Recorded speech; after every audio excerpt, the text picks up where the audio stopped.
think Tevez going to Juventus, what a coup that was for me. I mean, on a head-to-head battle, Atletico Madrid can do more damage to Barcelona than the other way around. Either he's really blind or he's fixing the match. I can't see it any other way. It is an upset. You would expect Man United to go and win there.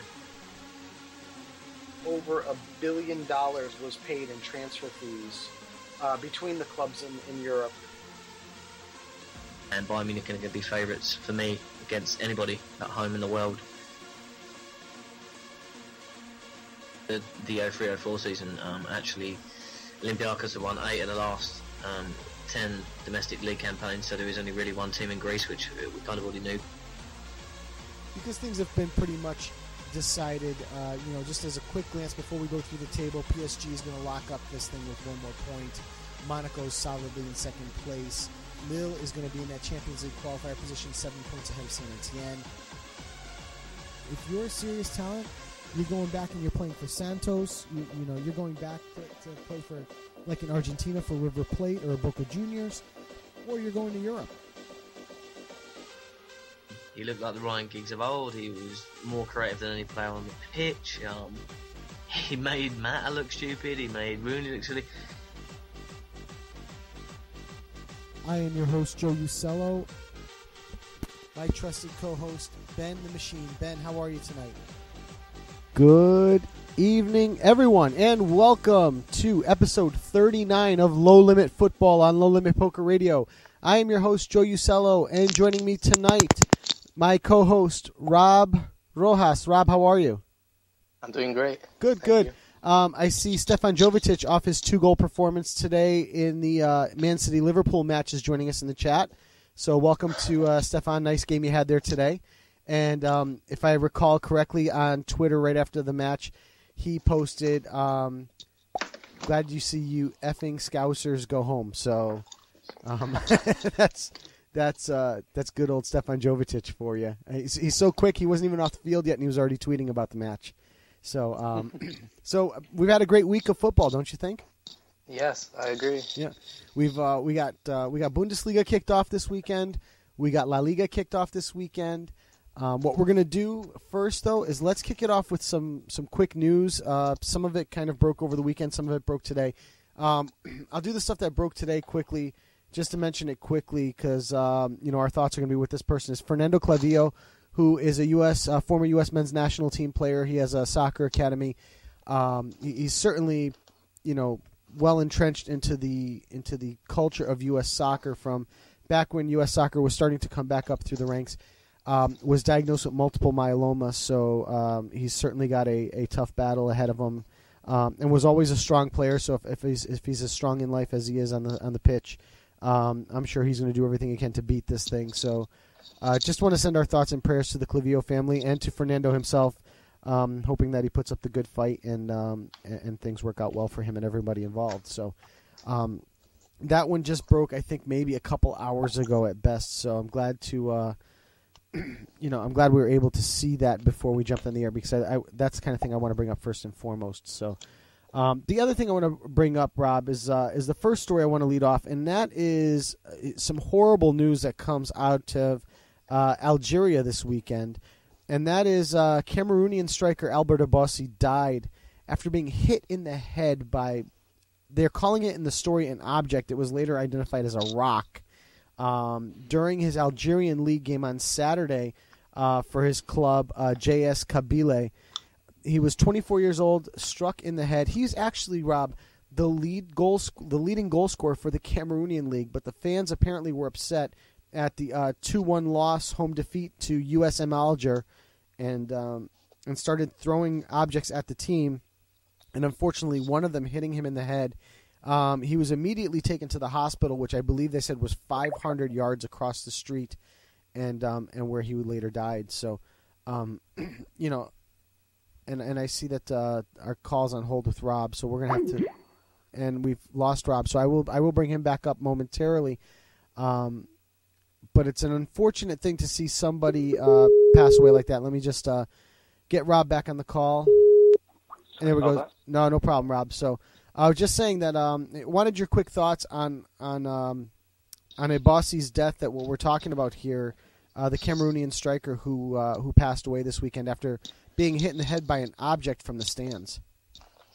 No, it's a sad story. I think he also died too young. I think he died, 24 years old? I believe that is correct. I believe he was. Died too young. And to see the fact that many fans from the opposing side have to bring anger to, especially in a country like Cameroon, like it's unacceptable on a pitch. Yeah, this was actually the home crowd that killed him, is what it comes down to. Wow. This was a home loss, 2-1 home loss. And he was struck in the head on the way out. It's just it's an unbelievably sad story.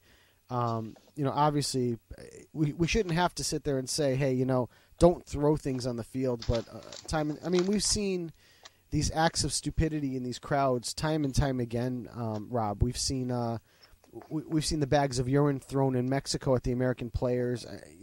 We see it so many times. It's just. The problem is you always talk about one of these days somebody's going to get hurt, and unfortunately, that did happen, and it led to a young man being taken from us way, way too soon. So, our thoughts and prayers to the Abose family, in this terrible time and a terrible tragedy. So, one thing I want to mention, we are without Ben tonight. Ben's got the week off. He is on what the Brits would call holiday. So we'll cut him some slack, and hope he's having a good time. But Ben will absolutely be back next week. We will, however, have the Blackburn Banter. Just as we would always have the SirBob ManCity corner, we're going to have the Blackburn Banter as far as we can carry it. So hopefully you and I, Rob, will do a pretty good job with it. So. Yes, I agree. So let's kick off with the other bit of huge news for us. Low Limit Football is starting to step into the mainstream. We now have a call-in number. So anyone listening to the live show, or if they're in the chat and want to call into the show and ask us any questions, always welcome to do it. The new number is 860-615-4LLF. That's 860-615-4553. I thought it was pretty cool that I could get a number that ended in 4LLF. So that, when I had the opportunity, I took it. So. But want to make mention of that. That's going to be our new number moving forward. So let's kick it off in the MLS. Let's go over the week's matches and results. First off, on Friday we had the Houston Dynamo 2-0 over the Philadelphia Union.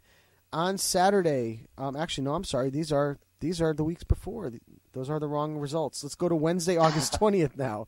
Let's try that again. Wednesday the 20th, the LA Galaxy 4-3 over the Colorado Rapids. And the Seattle Sounders drew 1-1 with San Jose Earthquakes. On Friday, FC Dallas 2-1 over Real Salt Lake. Fabian Castillo with the game winner in the 74th minute on that one for a 10-man Dallas squad. And that's a pretty big upset, seeing that Real Salt Lake was in first place in the division. On Saturday, we had the New York Red Bull 4-2 over Montreal Impact. That is a brace for Bradley Wright Phillips and a brace for Thierry Henry.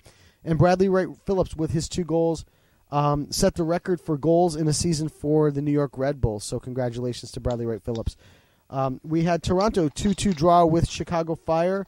Quince America in the 90th minute scores the goal to tie that match for the Fire. So we are a 2-2 draw overall. New England Revolution 1-0 over Chivas. Columbus Crew 3-0 over the Houston Dynamo. DC United in probably one of the matches of the week. 3-0 over Sporting Kansas City. DC currently leads the Supporters Shield race and put a beating on them, Rob, 3-0, despite being outpossessed 62-38 in the match. So certainly, I don't want to call it a surprise or an upset, but when you're outpossessed 60-40 in a match and you beat the team 3-0, that's pretty impressive.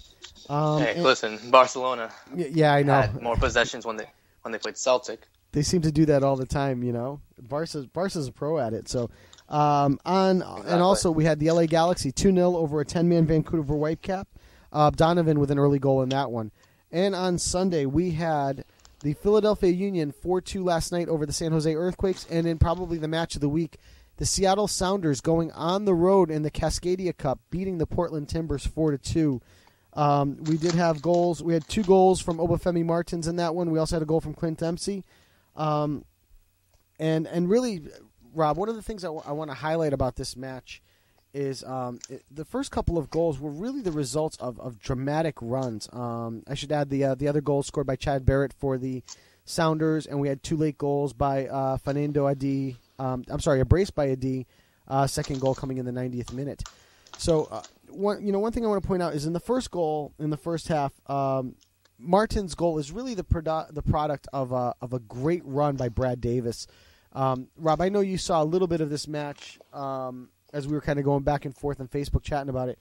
That particular goal and the Clint Dempsey goal, both results of fantastic runs and just hard work and out-efforting people. And this was at a time when the possession was in favor of Portland, 57-43. Portland took 9 corners as opposed to Seattle's 2 in the first half alone. So Portland really dominating the overall play in the first half, I thought, but were victimized by a couple of late and fantastic runs by those 2 players, by Davis and by Clint Dempsey. More stats from this match. Portland's held the possession 55-45. Shots on this one were 21-16 in favor of Portland, and they were even in shots on goal at 6-6. Going back to that corner stat, Portland took 13 corner kicks in this match as opposed to Seattle's 3 corner kicks. So, Portland did everything they could, and it looked like they might actually make a game of it where they scored to make it, I believe, 3-1 at the time. Because Chad Barrett scores in the 70th minute to make it 3-0. Adi adds a goal in the 73rd to make it 3-1, and it looked like they might actually turn it on and get back into the match. And then Martin scored in the 76th minute to sort of seal the deal for it. So that is our game of the week. Going into the standings quickly, I'll go from top to bottom in the Eastern Conference. DC United leading the way, 43 points. Sporting Kansas City in second place, 1 point behind at 42 points. Columbus on 33, tied with Toronto FC in fourth. The New York Red Bulls in fifth place, 31 points. The sixth place Philadelphia Union on 30 points. The New England Revolution in sixth place. They're in seventh, but they're tied on points, 30 as well. Chicago Fire in eighth place, 26 points. The Houston Dynamo in ninth on 25 points, and the Montreal Impact in 10th and last place on 17 points. Although it's not all sad for the Impact, Rob. They did have a nice match in their CONCACAF Champions League during the week, which we'll talk about a little later on. In the Western Conference, Seattle Sounders back on top with their victory over Portland, combined with the Real Salt Lake loss to Dallas. Seattle on 45 points. Dallas in second place now on 42, and Salt Lake on 42 as well. So things are starting to tighten up in that Western Conference quite a bit. 3 teams within 3 points of each other. And if you want, you can even include the LA Galaxy in fourth place at 40 points. They're only 5 points back of first. Vancouver Whitecaps holding on to that last playoff position. They're on 33 points. The Portland Timbers in sixth place on 31 points. Colorado Rapids in seventh on 30 points. Losers of 5 straight. San Jose Earthquakes on 25 points, and bringing up the rear, Chivas USA, with Eric Torres being called up to the Mexican side for the friendlies this week.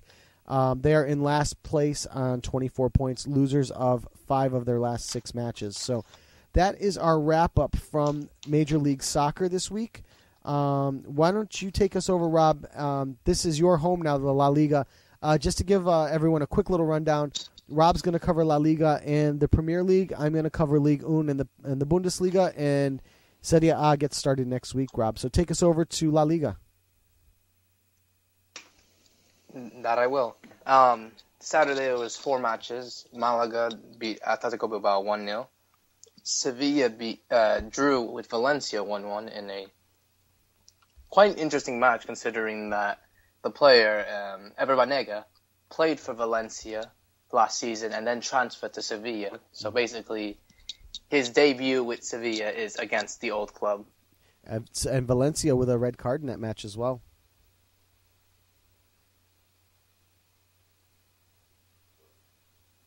And Rob, I hope we still have you there. We may have lost Rob again, so I think he's having some trouble. Let me get Rob back on the phone here. And let's see if we can get Rob back online. So we're just having a little bit of Skype fail this evening. Rob, you're back? All right. So like we were saying, yes, I am. Sevilla 1-1 draw with Valencia, and I was pointing out that Valencia had a red card in the match. Yes, they have. Rodrigo, a player from Argentina, came onto the match, made his debut, and then gets sent off a minute later. Nice. Welcome to La Liga. On to Sunday. Welcome to La Liga, exactly. On to Sunday. Mm-hmm. This is a interesting match that I saw. Eibar had made their La Liga debut for the first time ever, beating Real Sociedad 1-0, achieving their first ever win in La Liga. Yep. And this is a club that Ben mentioned a few weeks ago, with a ground that has little over 5,000 people as their capacity. They actually increased it, as I was watching the match, they actually increased the capacity to 5,900 people, so slowly getting there. But there were camera angles from the match that looked like they could have been playing in my backyard. Exactly. Yeah, it looks like it looks like I guess you would say League One in England type of stadium. Oh sure, yeah, a couple levels down, no doubt. Maybe even less. And no doubt to beat a Sociedad team, Sociedad's not exactly a pushover. They're not Betis from last year. They're a solid squad, so pretty impressive. I agree. To the match of the day from Sunday, Barcelona beat Elche 3-0, courtesy of 2 goals from Lionel Messi and newly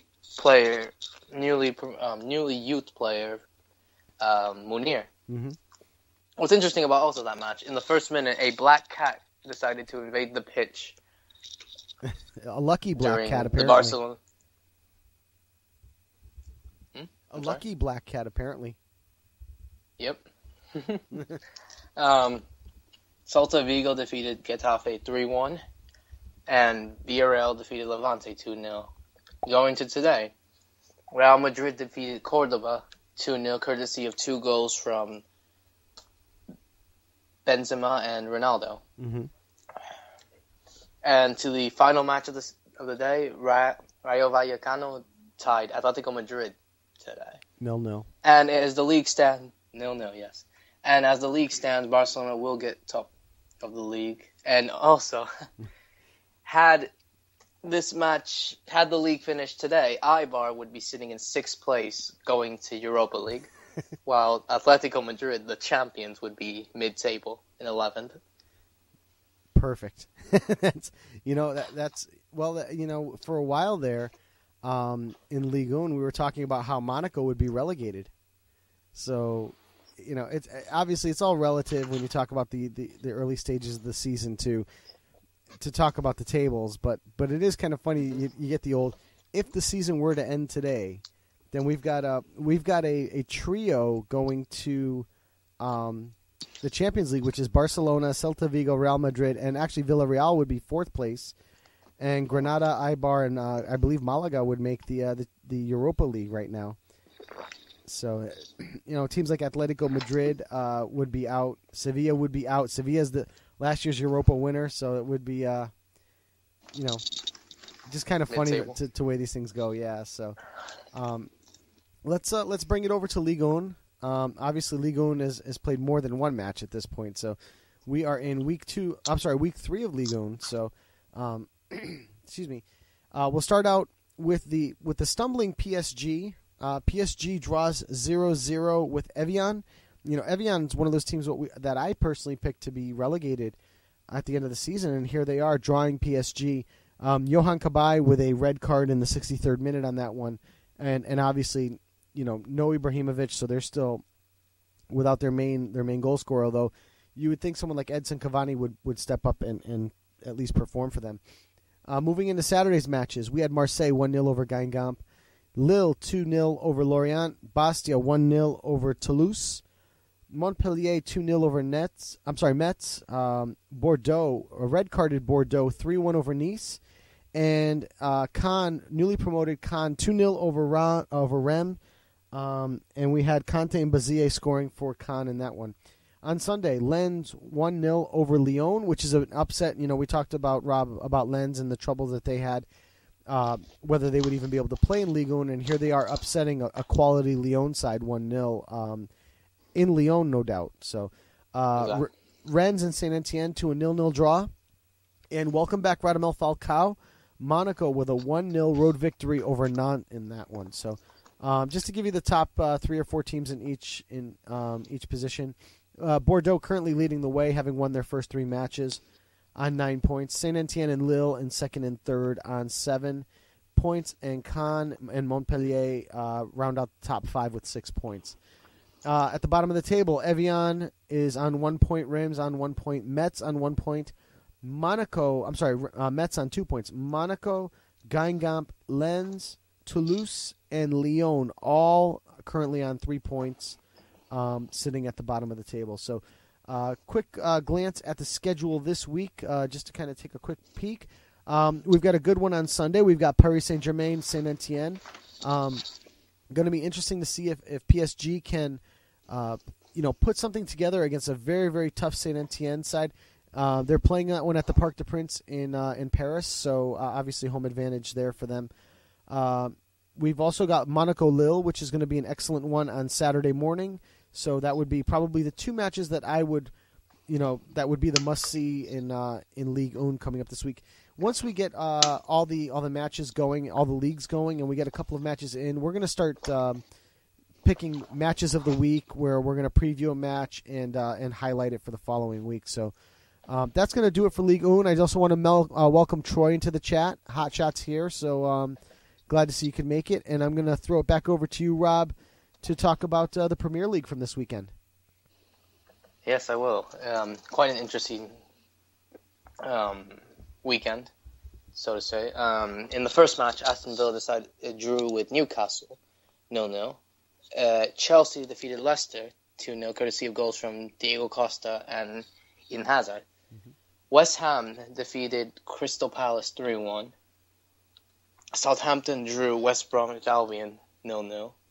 Swansea defeated Burnley 1-0, and Everton drew Arsenal in the match of, I guess you could say, the day, courtesy of goals from Coleman and Stephen Naismith. Who, actually, I have a question for you, Joe. Did you see the second goal from Stephen Naismith for Everton? Did you think it was offside? He was offsides by 1.5 miles. It was amazing to me. I say it was amazing to me. I know this game moves quickly for these referees and these officials to keep up, but that one was so blatantly offsides. It wasn't like it was just his shoulder that was ahead or just his head was ahead of the defender. His entire body was ahead of the defender when that ball was played. I did see that. What was more remarkable to me is one thing I want to pose back to you. Was it the fact that the refs missed that call, or the fact that Everton is basically 7 minutes away from winning the match and ended up drawing it? Yep, courtesy of 2 goals from Aaron Ramsey and Oliver Giroud, who is in fact reported to be injured and could be out for 3 months for Arsenal. I believe it is an ankle injury, if I remember correctly. Yep, an ankle injury. Yep. Going back to Sunday, going to Sunday now. Hull drew Stoke 1-1. Spurs defeated 4-0 of QPR, courtesy of goals from Nasser Chadili, Eric Dier, who in fact is the first defender in Premier League history to score both goals in his first 2 matches of the season. Yep. And Emmanuel Adebayor with the 4th goal. And going to the last match of the day, Sunderland against Manchester United, who, I guess, fairly unimpressive against a Sunderland team who hasn't really surprised many, but can, I guess, show themselves that they're not the team that is going to go directly relegated, as we've seen last year, and what Gus Poyet has done with this Sunderland side. It was always a poor performance by Manchester United. But we're seeing a lot of these. We'll talk about the United part here first. We're seeing a lot of these poor performances out of United, and I saw a tweet. Somebody had said this yesterday on Twitter that last year United started out similarly to this, and everybody blamed David Moyes. This year they're starting out the exact same way, but everybody's blaming the team, and they're not ready to blame Louis van Gaal. When do we start looking at this as it's time to put a little bit on Van Gaal's shoulders? Surely I guess you could say the next few matches that Manchester United will be playing. They have Burnley, who, I guess if they don't win this match next Saturday, then a lot of heads are going to be turning to Louis van Gaal and how this is the worst Manchester United start in 22 years. Right, but help is on the way. So if Angel Di Maria can do something, we'll talk about that a little later on. And then we got a match today that we'll mention the score, but it's going to be our ManCity corner, that's for sure. Yep, I agree. So ManCity 3-1 over Liverpool. Yeah, it was a good weekend in the Premier League, I would say, Rob. Yes, I agree. Some good matches. Even that Hull Stoke match was decent. The Villa Newcastle match, even though ended in a quote unquote boring 0-0 score, I thought still was reasonably entertaining. Chelsea is scary good, aren't they? Yes, I agree. And I understand that they went to the half, 0-0 at the half, but they can turn it on at will. It just seems like they have such a good solid team all the way around that it just seems like they can just turn it on whenever they want, and it really felt like they did that against poor Leicester. So they were impressive. This Everton team, if they can find a way to hang on to that result against Arsenal, I think we're really singing Everton's praises this week. But the last team I really want to talk about is Tottenham. I mean, they are playing well. They're currently, obviously, they won their first 2 matches in the league. They haven't given up a goal yet. 5 goals for, 0 goals against. Obviously, that we've got 4 teams at the top of the table on 6 points: Tottenham, City, Chelsea, and Swansea. Swansea, that's a surprise. Yeah, and obviously, they've. I don't want to say they've had it easy. They did beat United on the opening match, and then they beat Burnley 1-0 this weekend. So it's nice, but man, these other 3 teams they're starting to look scary good. Tottenham, City, and Chelsea. All 3 teams are looking very, very, very strong. And I've got to say, it's going to be hard for an Arsenal or Liverpool or even like everybody wants to talk about Man United to sneak in ahead of these 3 teams the way these 3 teams are currently playing and the way those other teams are playing. And SirBob in the chat, do you think Man United can win the Empower Football League Championship next year? It's going to be tough. It's going to be close. I think DiMaria will help if he comes in. So they've got a shot. Let's put it that way. So So any other closing thoughts you wanted to add on the Premier League before we move over to the Bundesliga? No, I guess the important matches of this weekend is surely going to be Everton against Chelsea. Oh yeah, that should be an interesting one at Goodison Park. And Sunday will be Spurs against Liverpool. Yep, both matches are huge. This is the great thing. It's a 38-match season, and we're talking about big matches in week 3. So, okay, I'm just 2 games in, and Joe is calling it. Of course I am. Why not? And that's from Hot Shot. That's what we're supposed to do, right? We're supposed to be controversial. Exactly. And besides, if I recall correctly, 2 weeks ago, all 3 of us said Chelsea would win the league. So, and I'm waiting for Man City to prove me wrong, as SirBob would quickly point out. So, let's take it over to the Bundesliga. They opened up play this weekend. So let's get into the scores of as SirBob would put it, the Blockhead Liga. And Bayern Munich opening with a 2-1 win over Wolfsburg. Müller and Robin for Munich and Olic for Wolfsburg in that one. Currently rumored that there's potential Lucas Podolski could be heading to Wolfsburg if he doesn't head to Juventus. So we're going to talk about that one. Squareheads Liga. I'm sorry, not Blockhead, Squarehead. So I think 3-dimensional. He thinks 2-dimensional. That's all there is there. On Saturday, Hoffenheim opening with a 2-0 win over Augsburg. Hannover 2-1 over Schalke, with the Huntelaar scoring in that loss for Schalke. Let's see, Hertha Berlin 2-2 over with Werder Bremen. Julian Scheiber with a brace in that one. Eintracht 1-0 over Frankfurt. Cologne 0-0 with Hamburg. And Borussia Dortmund losing their home opener to Bayer Leverkusen 2-0 with a goal in the first minute by Bellarabi and a goal in the last minute by Stefan Kiesling. So Dortmund definitely getting off on the wrong foot there.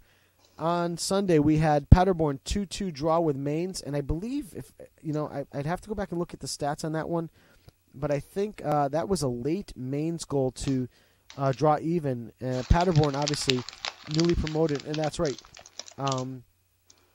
Let's see here. I'm just going to look really quick. Yep, Mainz scoring in the 33rd minute to open the scoring from Shinzi Okazaki. And then 2 goals from Paderborn, one from Kachunga and one from Hunemeyer in the 87th minute to take the lead, only to be outdone by a John Cholku penalty in the 90th minute to draw that match even. So just looking at the stats real quick, Paderborn severely outpossessed, 61-39. Shots on this one, Mainz 14-10, with a 4-3 on-target advantage, and Mainz also hitting the word work in that one. So, again, Paderborn, I guess, getting unlucky for the effort, drawing 2-2. The final score on Sunday, Mönchengladbach 1-1 draw with Stuttgart. Maxim scoring for Stuttgart, and Christoph Kramer from World Cup concussion fame scoring in the 90th minute for Mönchengladbach to draw that match even. So, looking quickly at the upcoming matches, nothing really to scream about. Bayern Munich Schalke on Saturday is probably going to be a good one there, and it's going to be interesting to see if Borussia Dortmund can get off the, to get a better foot forward with a match against Augsburg this weekend. So that'll do it for our Bundesliga coverage. And again, this weekend there is no Serie A. We will be getting Serie A coverage next week as they open up this weekend. Rob, before we run away and head over to our Champions League results, one thing I want to mention, this is something my brother brought up on our Facebook page.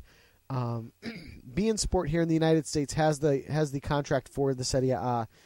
And opening match of the weekend, you've got, I believe it's Fiorentina-Roma. I can go and look that up quickly. But we don't have any matches from Serie A on beIN Sport this weekend to open the league, and it's, I did post that question to beIN Sport. They said that they're going to be redoing their schedule, so for whatever that means. Excuse me.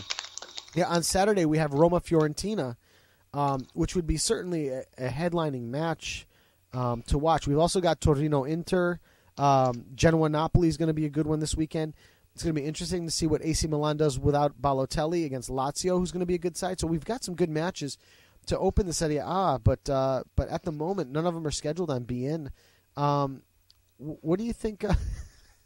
SirBob put in the chat, Serie A starts late because it takes time to arrange the table. But your thoughts on not getting any television coverage from basically the only place you're supposed to be able to get television coverage from?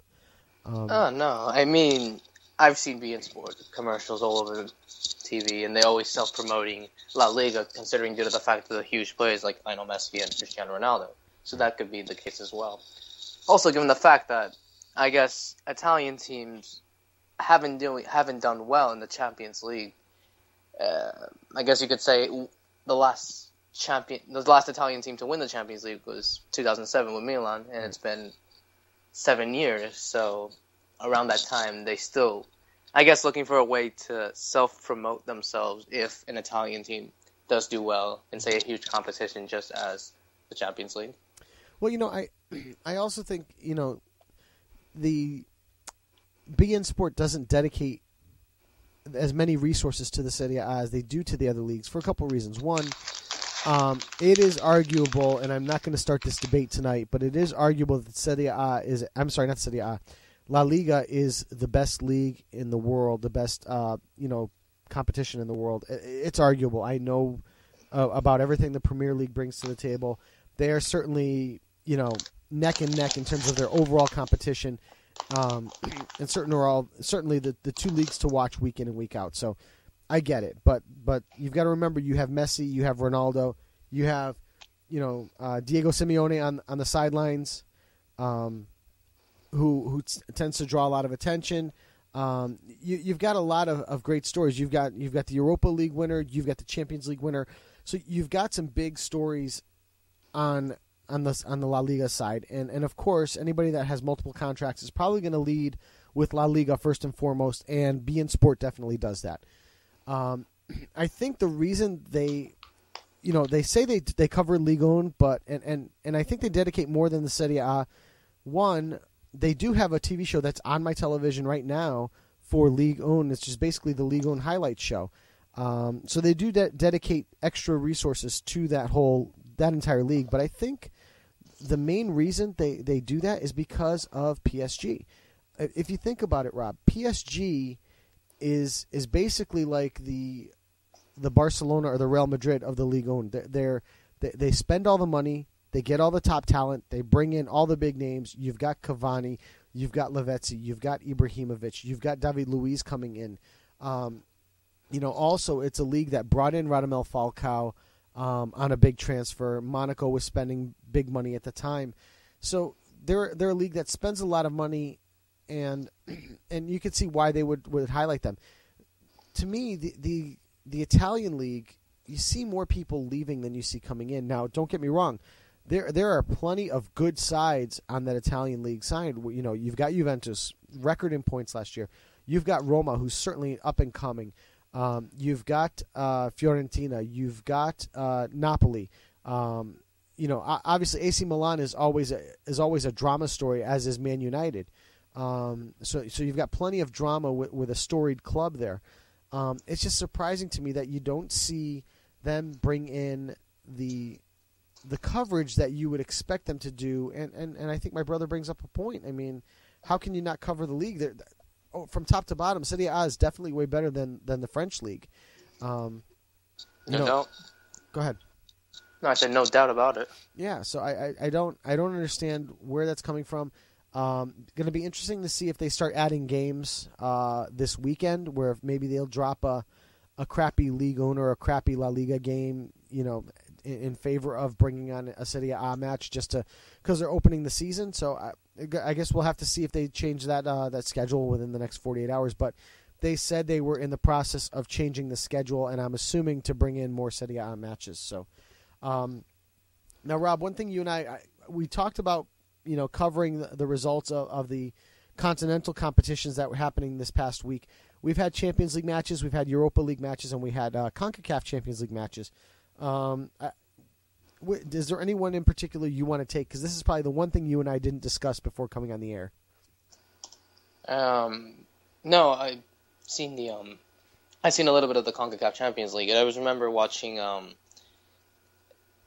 America versus Puerto Rico, Bayamón Puerto Rico. Have we mentioned that previously? Yep. No, we did. I'll tell you what then. Why don't you take the CONCACAF ones, and I'll just hit the UEFA Champions League scores and the Europa League scores. Right. Cool. I guess I could mention some important matches, especially from MLS clubs and all right. A Mexican club in particular. Cool. Mexico defeated Bayamón Puerto Rico at the Azteca 6-1. Mm-hmm. Sporting Case, I think we've mentioned this already last week. No, because our show was on the 18th, and these matches are from the 19th. The Portland Timbers. Right. Okay, so Real Esteli of El Salvador, Nicaragua, drew Sporting Kansas City 1-1 in Nicaragua. Mm-hmm. Montreal Impact won 3-2 against FAS of El Salvador.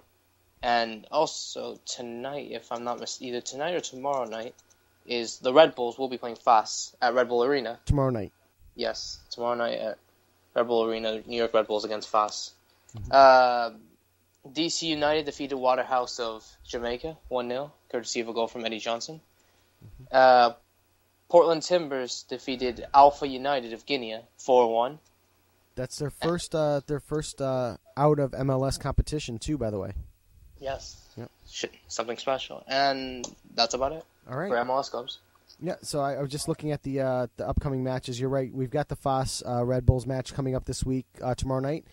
Saprissa is playing Real Esteli tomorrow night as well. And just scanning a little bit further on, you've got Pachuca playing Municipal and Leon playing Herediano on Wednesday.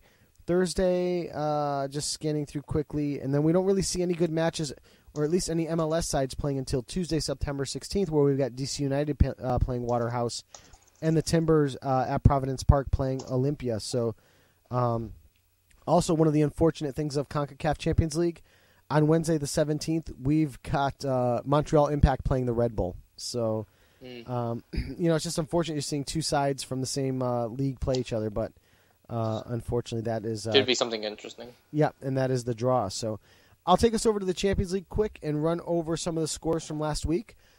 We had Porto beating Lille 1-0. We had Zenit beating Standard Liège 1-0. Slovan Bratislava drawing Bate 1-1. AB and Apoel drawing 1-1. Maribor and Celtic 1-1. And on the 19th of August, which was the Tuesday, we had Salzburg beating Malmo from Sweden. Malmo Sweden. from Sweden. Yep, 2-1. Steaua Bucharest 1-0 over Ludogorets. Besiktas 0-0 draw with Arsenal. Copenhagen losing to Leverkusen 3-2, and Napoli drawing Athletic Bilbao 1-1. So the return draws are this week, this Tuesday and Wednesday. So we'll catch those as well. Over in the Europa League, just as a quick scan, because it seems like there's 150 matches played in the Europa League this week. Villarreal 3-0 over Astana. Dinamo Moscow 2-2 draw with Omonia, and beats me where they're from. FC 20 0-0 over Karabag, who is from Azerbaijan. Tottenham 2-1 over AEL in Cyprus. PSV 1-0 over Shakhtar, and they played that in the Netherlands. Saint Etienne losing to Karabukspor of Turkey 1-0. Let's see what else. What other matches we have there? Elfsborg 2-1 over Rio Ave. Dinamo Minsk over Nacional 2-0. Dinamo Zagreb 3-1 over Petrol. Let's see if I've got anything else that stands out. Lokomotiv Moscow 1-1 with Apollon in Cyprus. Feyenoord 1-1 with Zoria. Panathinaikos 4-1 over Midtjylland. Beats me where they're from. Trabzonspor 2-0 over Rostov. And I'm just scanning through quickly one more time just to make sure I didn't miss a good one. Sociedad 1-0 over Krasnodar. Lyon losing at home to Astra 2-1. Hull losing to Lokeren 1-0. And Torino drawing Split 0-0. Mönchengladbach 3-2 over Sarajevo. And that will do it. Actually, I'm sorry, one more to report. Two more. Dnipro beating Hajduk Split 2-1, and Inter of Italy beating Starznan of Israel 3-0. So that is going to do it for our matches in the Europa League. We'll see. I believe there are matches coming up this Thursday there as well. So that ought to do it for the quick rundown of the scores. Let's go over and do the transfer window. Rob, what do you want to talk about first? You want to talk about the confirmed stuff or the rumored stuff? I think we should start with the confirmed stuff. All right. Who do you want to talk about first? Obviously, let's start with the usual that has happened in the weekend. Marcos Rojo to Manchester United. Okay, from Sporting Lisbon. That's confirmed. Yep. And a good addition for Man United, looking to strengthen that back line, which they haven't, has been a little flimsy at best. So that's going to be a good addition for them. So, how about Julio Cesar going from QPR, who was on loan to Toronto FC, over to Benfica? No, I think it's a good way to restart his career, especially after his I guess I don't want to say downfall, but not a successful club career at QPR and at Toronto. So hopefully at Benfica he'll do well to restart his career. I'm just wondering if the situation allows him to complete the season at Toronto, because obviously he's a great goaltender, and Toronto could certainly use him on that back line. So I haven't seen any stories as to whether he is immediately heading over to Benfica or not, but obviously the transfer was completed. So how about Jonathan de Guzman? That was also an interesting transfer, considering that I believe that he's going to be a good replacement for Eduardo Vargas, who has went to QPR. Mm-hmm. That's right. So it should be interesting to see what he can do. And de Guzman going from Villarreal to Napoli. Yes. According to SirBob in the chat, he is long gone from Toronto, and he was only a short-term loan anyway for Julio Cesar. So, and the last two confirms are obviously a little bit more of a story. Oh no, is Eto'o confirmed? From what I've heard, yes, he is confirmed. He not officially, but I believe that he will make his move to Everton. Okay. From Chelsea. Yeah, there was one that was in. I'm just looking at the list here that was confirmed, and without opening the can of worms, Daniele Vantaggio, who was an inactive player going over to Livorno, and I looked up. It says his status was inactive/unemployed, and I wondered who he was and why he was listed as inactive/unemployed.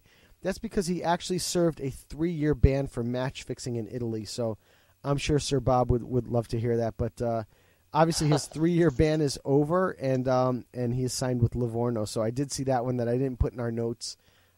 Just a little background. But let's talk about the big one that broke yesterday, Rob, and that's the Jermaine Jones one. Yes, I agree. It was reported that the Chicago Fire was getting ready to accept a fee to get Jermaine Jones from Besiktas, I think it was in Turkey. Besiktas was the last team. I believe he was at Schalke and then moved to Besiktas, and then had been kind of inactive as well. Right, and so Chicago Fire were set to confirm him and to get him, but in the end, it was the New England Revolution who seems to get him. Yep. Which, for me, it was kind of a huge surprise, given the fact that... The reported story is that it was a quote-unquote blind draw, that these were the two teams that had the allocation room for Jermaine Jones, and they held a draw for it, and the Revolution beat out the Fire in the draw. I think back to what SirBob likes to mention about match fixing and stuff. Do you think there's potential? This almost felt like NBA draft stuff to me, where LeBron James was going to be the number 1 draft pick, and oh, look at that, Cleveland won the draw for the draft. I mean that's just it has that feel to it. The Revolution, and I got to go back and look and see where they are currently in the league. But certainly out of the playoff position right now, struggling overall. I'm just going to go back and open up that page really quick while we're talking about it. Whereas the Chicago Fire are playing, actually they're not playing really well. The Revolution currently on 30 points, the Chicago Fire on 26 points. But I think the Revs are one of those teams that has like the soft spot for the league. And I'm wondering if there was maybe the fix was in that they're only 1 point back of the Red Bull. For that last playoff position, they're only 3 points back of third place of Columbus and Toronto. Maybe they're looking to make the effort to change the fortune and make that a little bit more of a race and throw another team in there. I don't know. I mean, Chicago. If you look at Chicago's situation, they're 5 points out of the playoff position at the moment as we stand.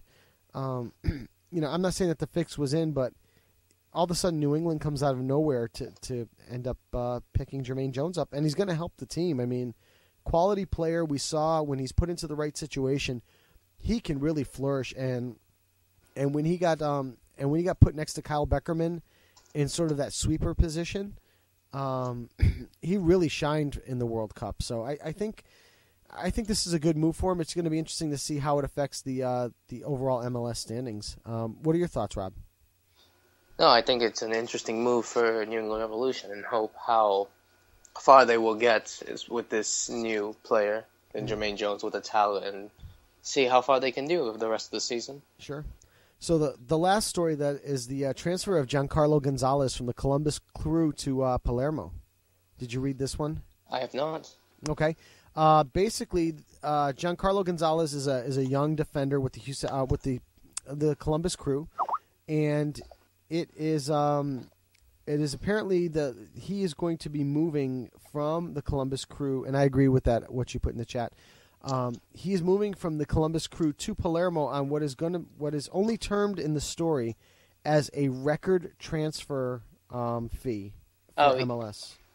Yep, the supposedly the most expensive defender in MLS history. Right, and this is on the heels of the $5 million that it took to send DeAndre Yedlin to Tottenham.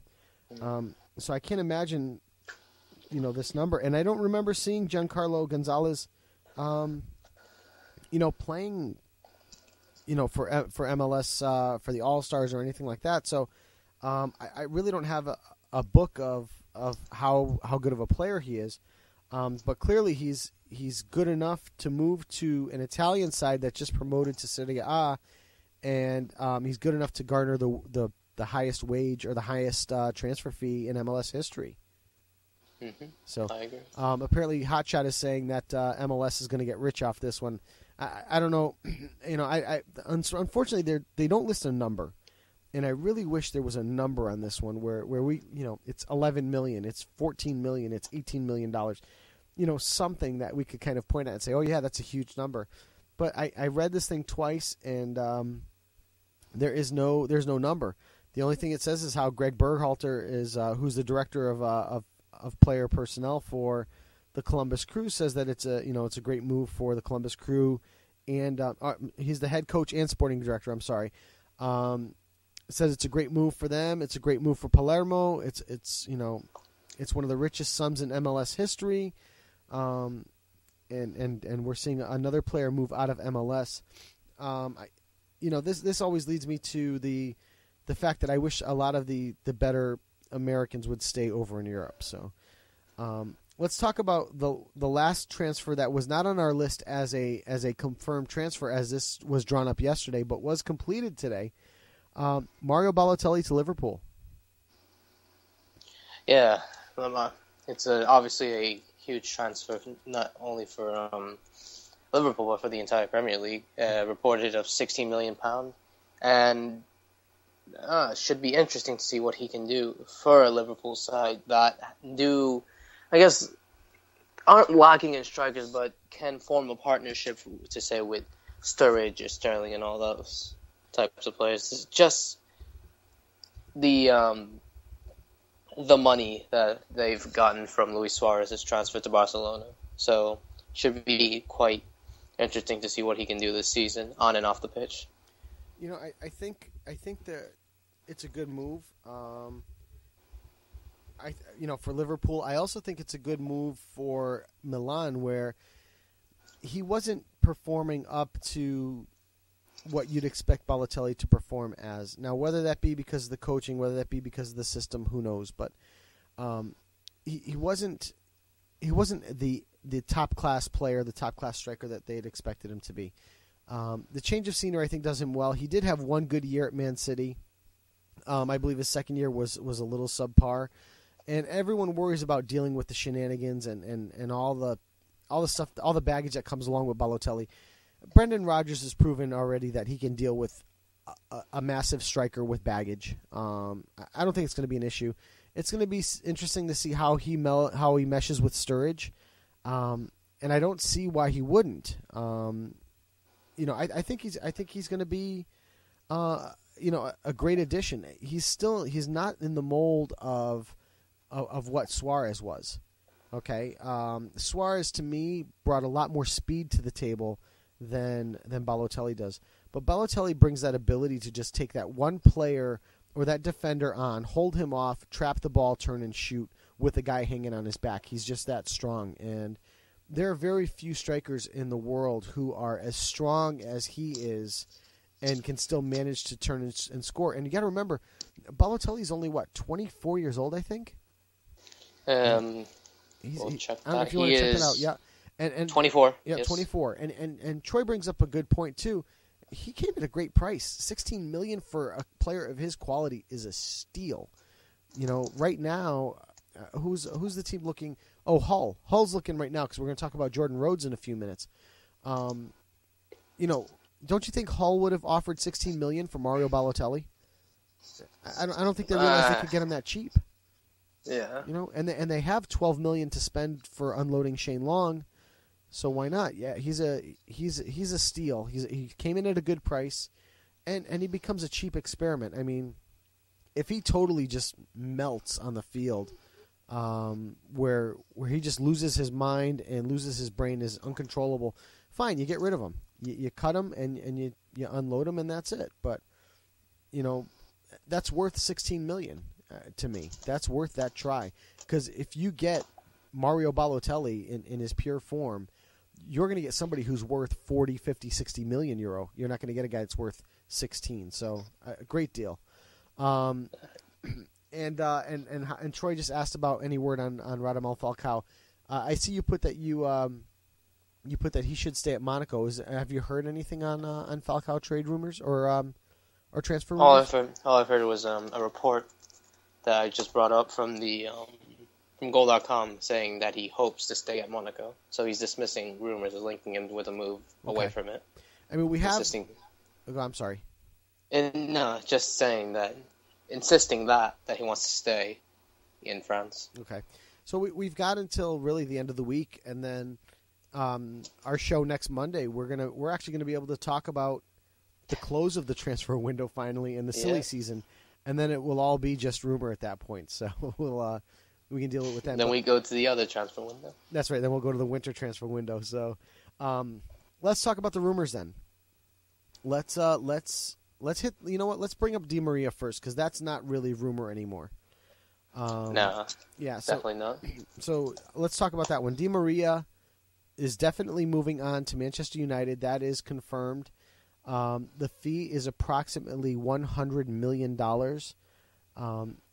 This is, to me, Rob, certainly a case of the rich getting richer. Think about the money that Real Madrid spent this offseason, and what are they going to do? They're going to sell one player and get it all back in one shot. Amazing. The funny thing about this is how he's going to cope with this Manchester United, which have been struggling at the start of the season, and you've been hearing things that if he goes, it's not going to help Manchester United at all, or vice versa, the opposite. So it's going to be interesting what he can do, especially in a new formation that Van Gaal would have to put aside Mata, Wayne Rooney, Robert van Persie, etc. I think that's crazy. I think a guy like DiMaria, he's so good. He's going to do nothing but help. And the guys that it was funny because in the Supercopa, which we should have talked about back in La Liga, which we should bring up in a few minutes. In the Supercopa, he was subbed on for Luka Modric. He started on the bench, came on for Modric in one of the two matches, and I sat there and watched it, and I thought to myself, "There's so much that's wrong with that," because DiMaria should start over Luka Modric, no doubt about it. If you were starting a team and you had to pick between Luka Modric or Angel Di Maria, you're picking Di Maria every time. I mean, yes, I agree. But then if you think about it as well, the transfer of James Rodriguez, I guess, literally just set it in stone that Di Maria was going to be on the bench. Sure. And you're not going to put a world-class player like that on the bench at Real Madrid. No, you can't. You take them and you find a desperate team who needs that midfield help, and you sell them to them for the top dollar, and that's exactly what happened. Also, I think a lot of people were making light of the fact that just a week earlier, Di Maria could have moved to PSG for basically what amounted to €15 million less than what Man United paid for. So my question to you is, do you think Man United overpaid for Di Maria?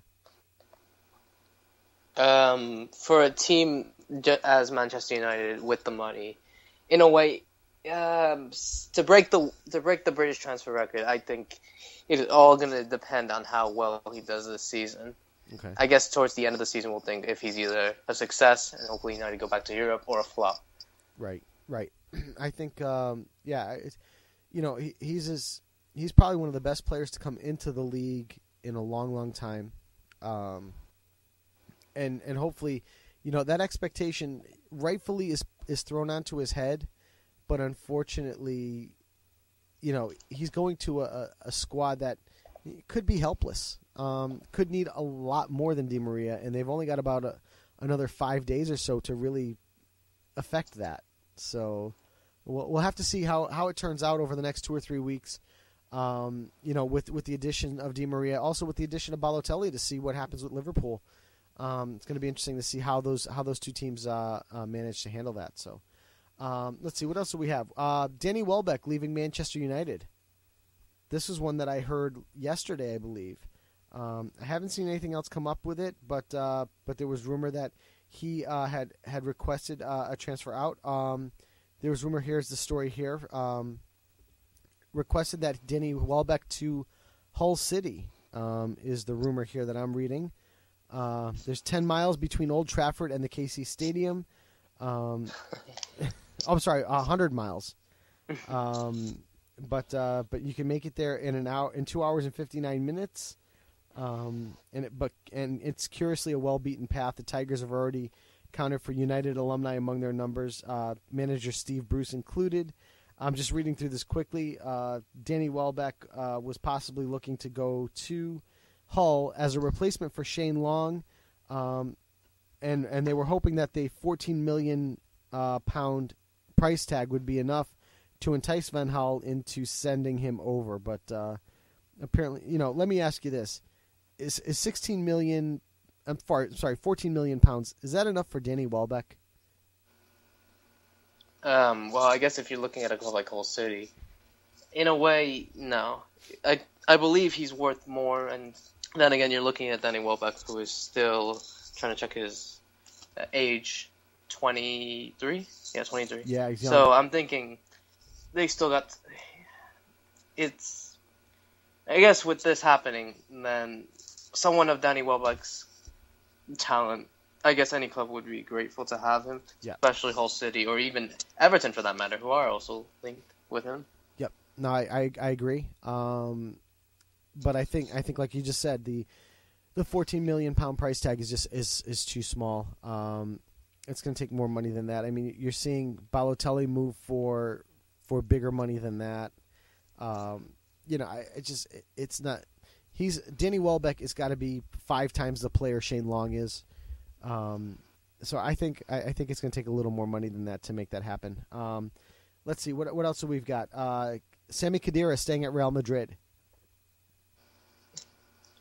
That was an interesting one, considering the fact that Sami Khedira also is in the competition with Toni Kroos and Luka Modric to start for Real Madrid and to play a few matches. And I was quite surprised thinking that someone, particularly Arsenal, would link and bid for him, especially given the fact that they do need a player of that capacity.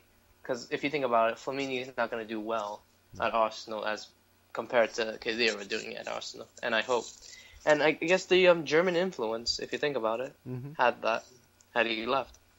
Yeah, I agree, but I think the Khedira move was directly tied to the Di Maria move. That I think Ancelotti would have been happy to move one of these guys, but not both of these guys. You see an injury go to one of you see somebody just get injured.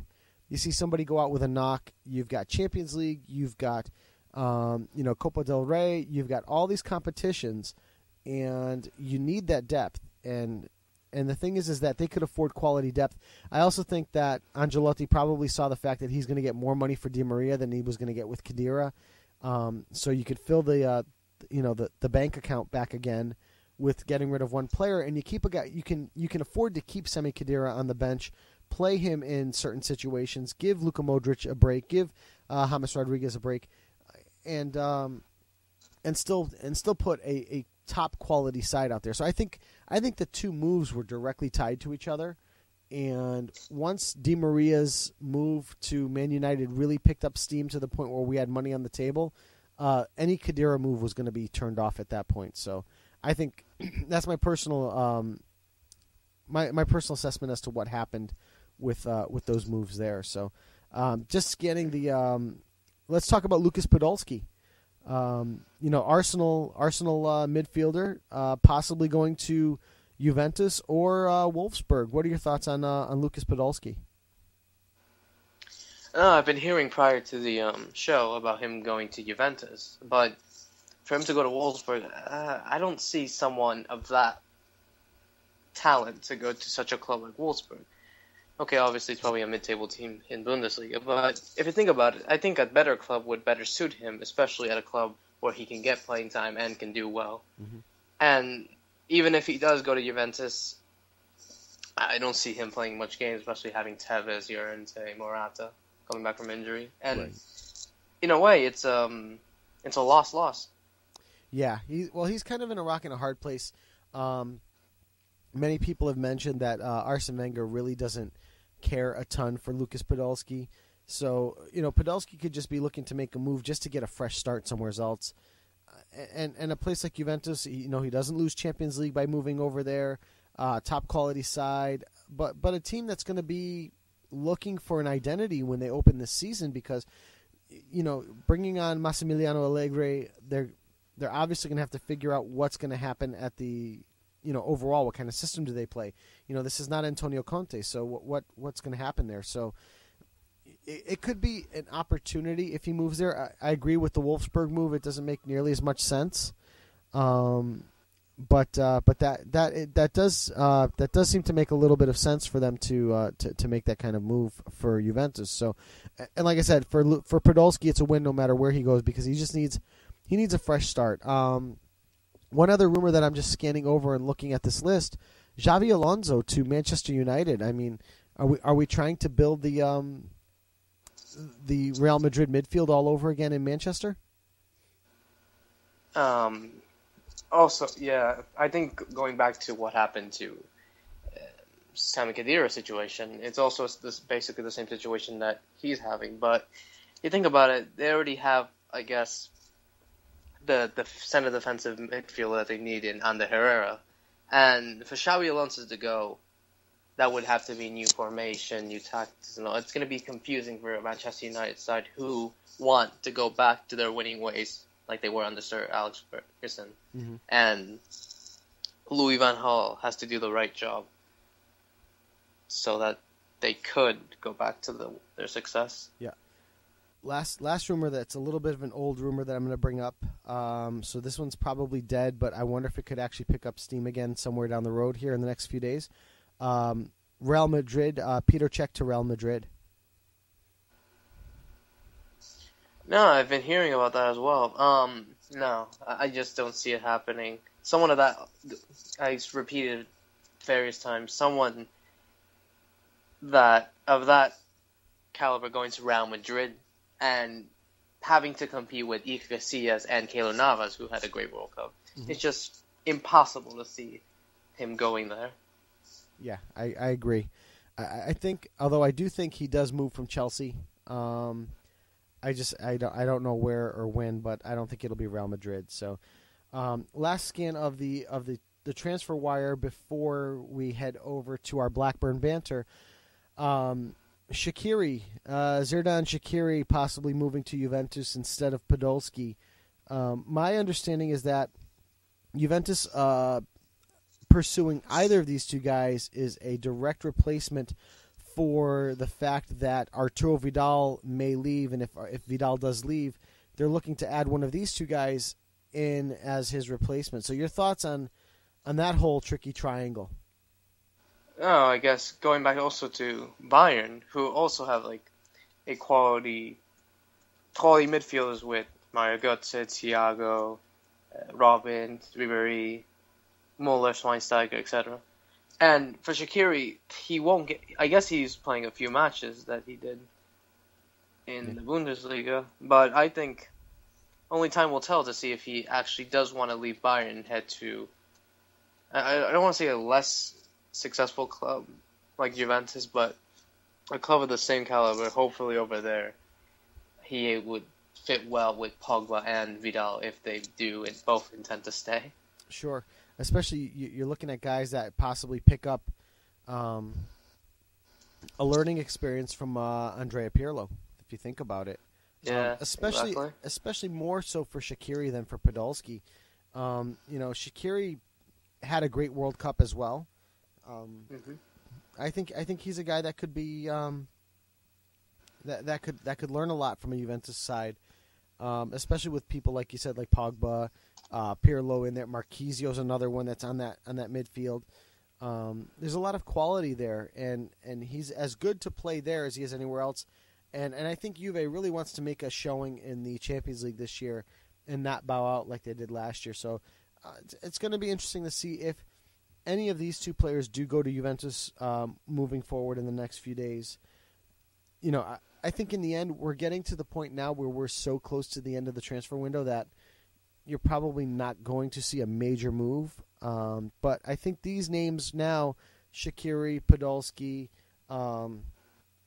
even Welbeck are I don't want to say B-level players, but they're not that A+. They're not that Radamel Falcao. They're not Cristiano Ronaldo. They're not that type of guy, that name that is just transcends the sport. And I just don't see that big of a name moving at this point. I think we've had our fill of Luis Suarez transfers for the summer window. So, Yep. couple other last one that I want to mention and just 2 seconds of thought on it. Toby Alderweireld, the Belgian defender, moving from Atletico Madrid to Southampton, is currently that rumor floating around there. What do you think of that? I'm sorry, I wasn't paying attention. I'm sorry, Toby Alderweireld, the Belgian defender, moving from Atletico Madrid to Southampton. Oh no, that would be a great transfer, considering the fact that someone has to fill in the void that Luke Shaw has made at Southampton. Yeah. So, given the fact that he won't play few matches at Atletico, I think going to Southampton would give him more time and hopefully can do well in such I guess, the revamp of Southampton, especially with all those transfers that they've made within the summer. Mm-hmm. I don't see this happening strictly because, to me, Southampton is more on a fire sale mode than they are in a buying mode. So I don't see it happen. I understand the move and the Luke Shaw replacement. I get it, but in the end, I don't see this one happening either. I don't think Atletico wants to move any of their defenders anyway, so I don't see that one happening either. So next week we will come back to the transfer window and really close it out, Rob. I mean, we're done with it at this point. You know, the window will be closed, and we'll get to talk about the big transfers that happened over the summer and maybe the ones that got away. So we'll definitely talk about that. Did Mangala play today for City? I don't know if Mangala played. Let me take a quick look at the at the results here. And Stefan Jovetic would know because he was on the pitch. So I guess that would be a no. So, and that's unfortunate because I think everyone's waiting for Mangala to play. DiMichaelis did play. So let's get back into the transfer information here because we're going to bring up the Blackburn Banter. Okay, so I know Ben's not here, but we're definitely covering it for him. Here's a poll for you to set up, Joe. Who has been the best transfer to the Premier League? Who's been the worst? Okay, I'll set that up with a list of names as the best. We'll maybe do it over the course of a couple weeks. Who's been the best transfer to the Premier League and who's been the worst transfer into the Premier League? I'll set that up. I'll try to come up with some names, maybe 5 names or something, and I'll put that on our Facebook page. SirBob, I don't think you've joined our Facebook page yet, so if you are on Facebook, you definitely need to come over and start sparking up the chat over there. But let's get back to the Blackburn Banter before we hit the ManCity corner. Blackburn Banter this week is going to involve a couple of things. One, I want to talk about Jordan Rhodes. Still being rumored to head to Hull City. And I think this would be a definitely a damaging blow to Blackburn and their abilities to compete in the championship and possibly move forward. Right now, they are dangling an $8 million carrot and a £10 million carrot, which have been turned back. They're looking for approximately $12 million to pry Jordan Rhodes from Ewood Park there. So, I told Ben is really worried about this one because he really thinks Jordan Rhodes is going to be on his way out. I don't think he is. I think he is going to stay, and I think he's going to be there. They had a nice win this week. I'm going to go and look up the results, or at least the box score from the results this weekend in the championship. But they did win with a goal from Jordan Rhodes and Rudy Gestede this weekend. I can't remember if they beat Blackpool or who they beat exactly. Let me just take a quick peek here. Blackburn beat Bournemouth 3-2 this weekend.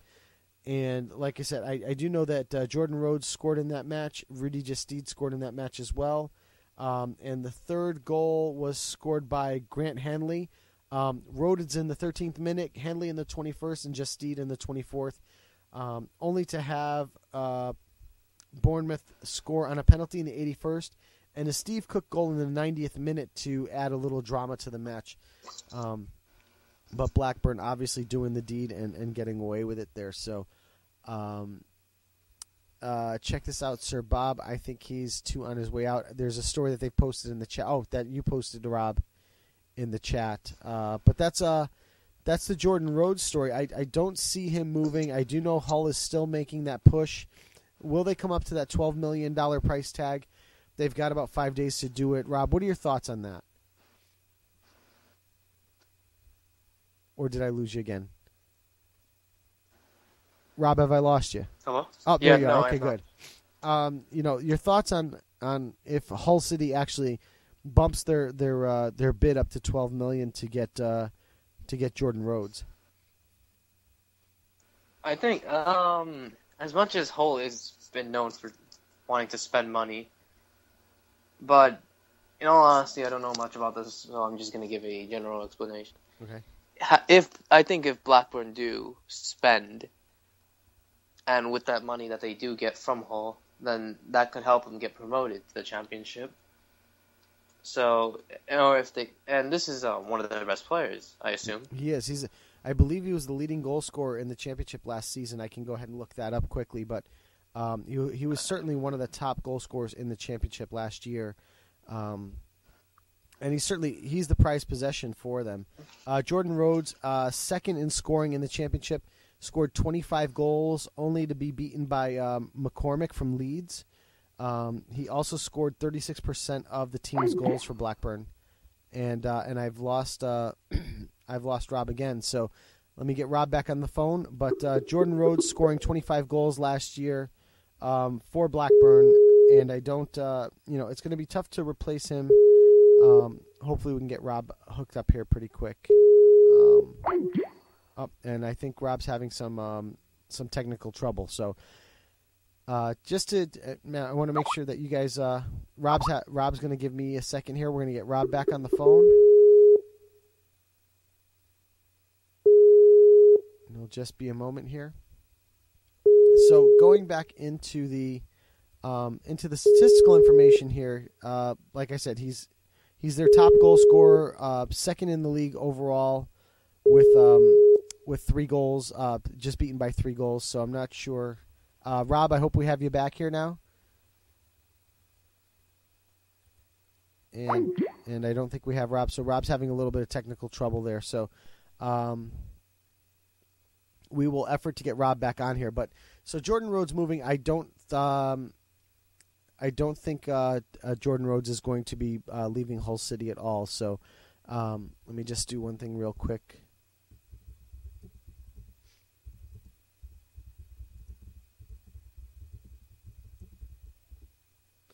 Okay, so let's take it over from the Championship and from the Blackburn Banter over to SirBob's favorite segment of the night, and that is the SirBob ManCity Corner. And I'm just going to answer this really quick here. So, Rob, do I have you back? Yep. Okay, good. So, let's see here. He's in the Arctic, thus the connection issues. So, Hotshot's blaming because you're messy in the Arctic, you're having connection issues based on location. So hopefully, I hope the guys in the chat, if I can get a confirmation that you guys can hear Rob as well as me, hopefully that will work out. But so let's close out Jordan Rhodes, second in the Championship in scoring last year. My judgment is he will not move on. They will hang on to him, and they'll move forward, and Blackburn will get promoted, and we won't have to worry about a corner for them because they'll be talked about every week anyway. So, that'll do it. So let's take it over to SirBob's favorite section of the evening, and that is the ManCity Corner. Obviously, Manchester City pulling out a big win today against Liverpool, a brace by Stefan Jovetic, and Sergio Aguero scoring, I believe it was 22 seconds after entering the match. To make it 3-0, only added, and the only way Liverpool was scoring today is if ManCity did it themselves. A Pablo Zabaleta own goal, which actually was helped on by goal line technology today because it wasn't initially called a goal by the referee, but clearly the ball was in, and you clearly saw the referee's watch go off, signaling that it was a goal, and he immediately signaled for the goal. So goal line technology definitely working there. After an amazing save by Joe Hart, that is correct. Joe Hart did make a great save on the initial try, only to have Zabaleta beat him. So we're 2 matches in. ManCity is perfect, 6 points, currently leading the way. And SirBob makes light of the fact that I am a Joe Hart hater, and I'm not truly a Joe Hart hater. I just don't think he's as good as you make him out to be. But that's another debate we'll have. Debatable. Yeah, and one of these days, SirBob, we have a phone number now. You can call in to us and chat about that. So we can talk about that one of these days. But Man City is on a roll, man, so far. What do you think, Rob? Typical great start for the current champions. But then again, especially with this huge win against Liverpool, and it should be interesting to see how they would do in the next few matches. Yeah, it is. I'm actually, it's funny you should say that, because my next thought was, I wonder what they've got coming up. And they got Stoke. I was going to say, they do have Stoke, and they have Arsenal after that. Let's see if I can get a better listing of their schedule. So here's their fixtures. Bring on Europe. Yep. They are going to obviously be playing in Champions League, so that is going to be on the table. My curiosity, here we go. September 21st. Oh. Man City, Chelsea. So this is what they're looking at in their next 4 matches are Stoke at home, Arsenal on the road, Chelsea at home, Hull City on the road. That's not an easy run. Then they've got Villa on the road and Tottenham at home. So they've got quite the road to travel to get through this here. And SirBob bringing up the fact that the draw for Champions League is this Thursday, which obviously we'll talk about next week.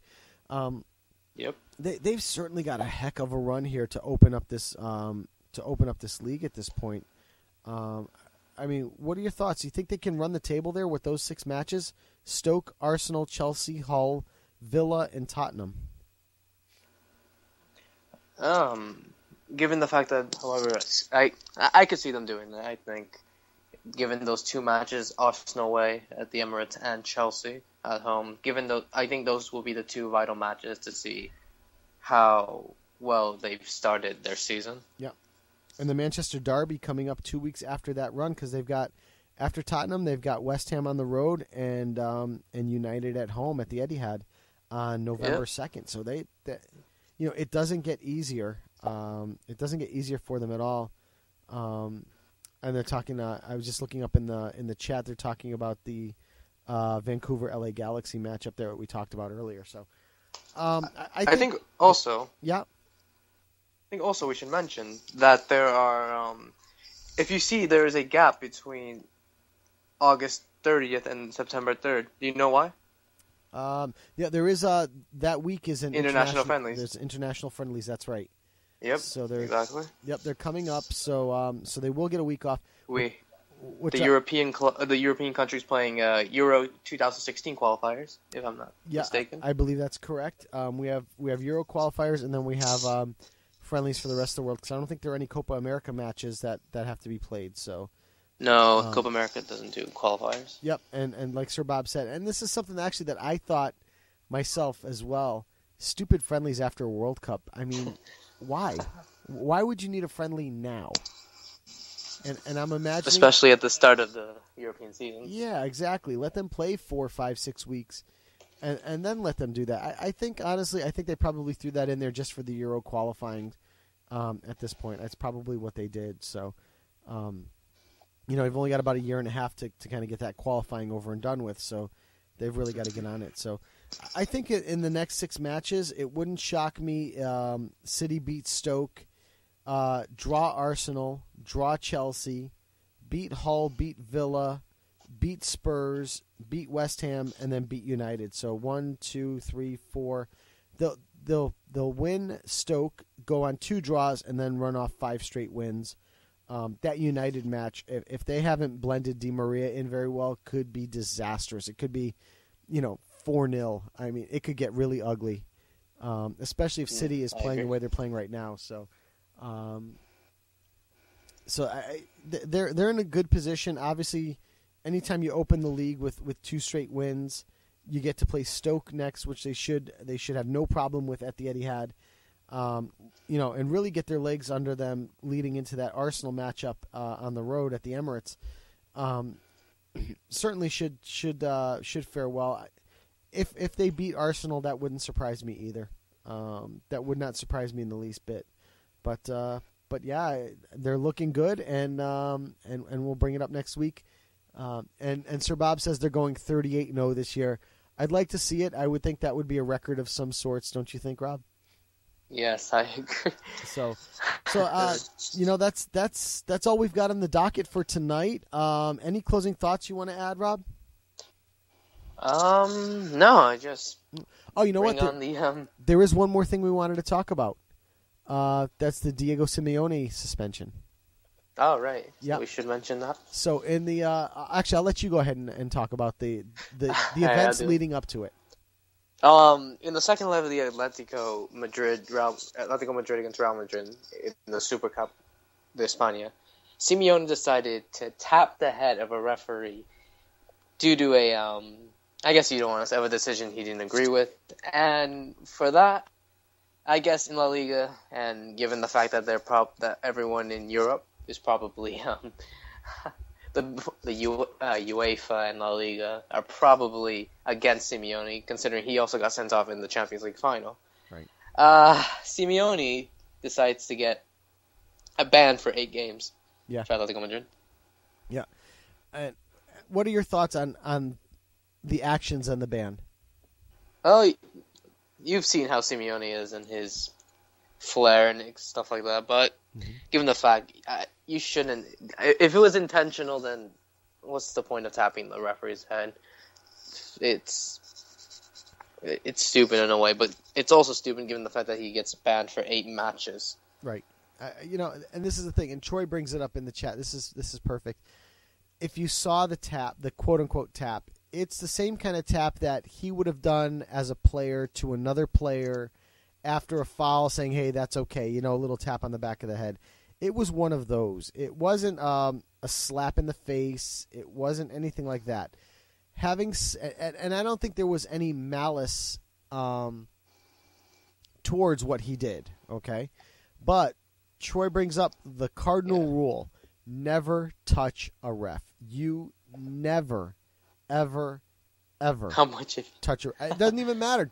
The only time you should physically make contact with a referee is to shake his hand. That's it. No more than that. And he breaks that line. He breaks that law. He crosses that line, and he gets 8 games, and he's lucky to get just 8 games, to be honest with you, because that rule is so important. It goes to the structure, to the core of all sports, not just soccer, all sports. Okay, it goes to the core of life.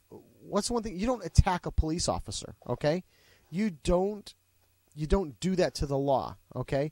The referee on the pitch is the law. The referee in the hockey rink is the law, okay? And you just don't do that. And he crosses that line. He's lucky to only get 8 games. And Sir Bob says, how much if he bit the ref? He only gets 9 games for biting the ref. It's his first offense. Okay, and then we take it to the court of arbitration and blah, blah, blah, and gets that reduced to 7 games, and he can coach from the box. So let's, that's the thing. You can't touch the ref, and he breaks that rule, and for it, and as benign and as simple and as harmless as what he did looked, you don't cross that line. That's my opinion, and I don't know. It's just a moment, I guess, of, I don't even know if you want to call it a moment of stupidity. Can you? I mean, you could see it was innocent. You can see it. Let me go find that link, Rob, that you gave me before the show. I think it's in the chat. Should be in the chat. Let me see here. If not, let me find it here, because I know we were. Oh, here we go. It's a YouTube link. So I'm just gonna copy this. Let me see if I can get this pasted into the chat real quick, and see if. So if anybody wants to watch it, it's right there in the chat. It's in Italian, which is pretty cool. But it is so benign and so harmless that I felt like it was just, it was just a guy that thought he was still wearing shorts and cleats on the field and said, "Hey, buddy, it's okay." That one of those things. A slight loss of judgment, cool or gay. I don't think it was either. I don't think it was either cool or gay. I think it was just dumb. Have you also? I want to say one last thing. Have you seen his assistant, manager? Yes, I forget his name. The big guy. Herman Burgos. Burgos, that's right. Yeah. Don't you agree that that guy's a tank? Like if you look at him, it looks like he's about to eat someone. And SirBob, it's cool that it was in Italian. It is cool. It is not gay. Being Italian doesn't make you gay. I'm living proof of that. Yeah, Burgos. There was a game last year that Burgos actually lost his mind, and Simeone had to hold him back. I forget who they were playing. It might have even been Real Madrid. I think it was Real. Yeah, it was Real Madrid. It was Real Madrid. Okay, yeah, he just completely lost his mind, and the guy is like 260, 270 pounds, and here's Simeone holding him back, and he just wanted it. I thought if anyone was ever going to hit a referee, that was the time. And it would have been. You can't also forget the fact that he had the Google Glass during a match on the bench. Yeah, they did make a big deal about him having the Google Glass on the bench, but yeah, this was just I don't know. It's it's a drama. I think Simeone was like that when he played in Italy. Over the top flair. Yeah, he was that kind of personality, and I think that a lot of what you've seen him, with Simeone at the helm for Atletico is a lot of the same. A lot of drama, a lot of flair, a lot of attention. But hey, it won them La Liga, so it can't be all that wrong. You know what I mean? Yep. The recent success for Atletico Madrid is due in part to this man. Oh, absolutely, no doubt about it. The league, the cup. Super Cup, all of it. It's you've got to pin it on him. I could not imagine Pellegrini doing this. I don't think he will. So I mean, it could be worse. You could see, maybe Louis van Gaal can do it. Mourinho. No, I think if anybody could do what Simeone did, the list is very, very, very short, and I don't think Antonio Conte's on that list. I don't even think Pep Guardiola's on that list. Oh. Mourinho I think is barely on that list if he's on it. I think there's one guy. I think the list is one name. No, Jurgen Klopp? I don't think it's Jurgen Klopp. That could tap somebody on the back of the head. I think we're talking about right. Do what Simeone did to earn the suspension. Okay, how many coaches are out there in the world that could tap a referee on the back of the head and not get suspended? I think the list is one name. And he's not even coaching right now. Di Canio? No, it's not Di Canio. Di Canio gets 6 years in a Turkish prison for doing it. Are you kidding me? Di Canio doesn't get... No. It's Sir Alex Ferguson. Oh. I think he's the only person on the planet that could do what Diego Simeone did in that clip and not get suspended. Everyone else gets something. Okay, whether it be a fine. I think in the case of a guy like Mourinho... and maybe Pep Guardiola gets a fine for it. Everyone else other than those two names gets some type of suspension, except for Sir Alex Ferguson. He gets nothing. I'm telling you, I would bet my house on that. There's obviously no way to prove it, but unless we ask Sir Alex to take the helm for Man United for a week and just tap somebody in the back of the head, we should try to get Sir Alex on the show next.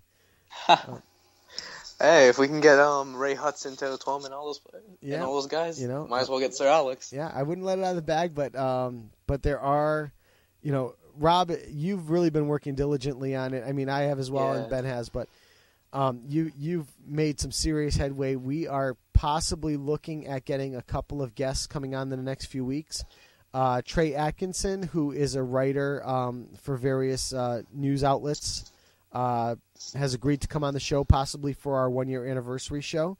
But we are currently working on getting Ray Hudson and Taylor Twellman on our show as a guest. So, I'd be crazy excited to get one, if not both.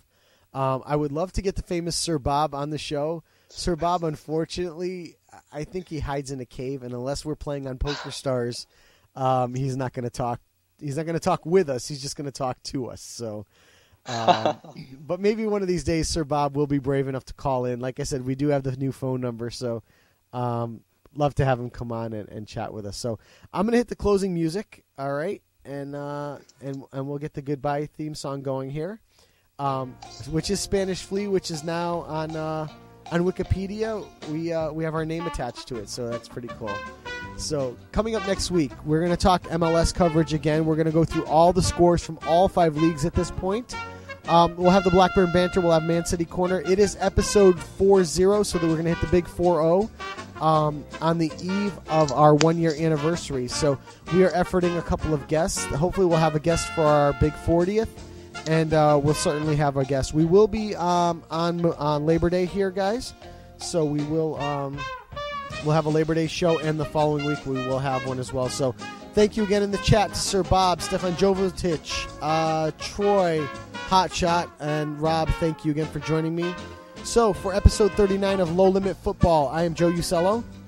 And I am Roberto Rojas. And we will see you next week. Thanks, and have a great night.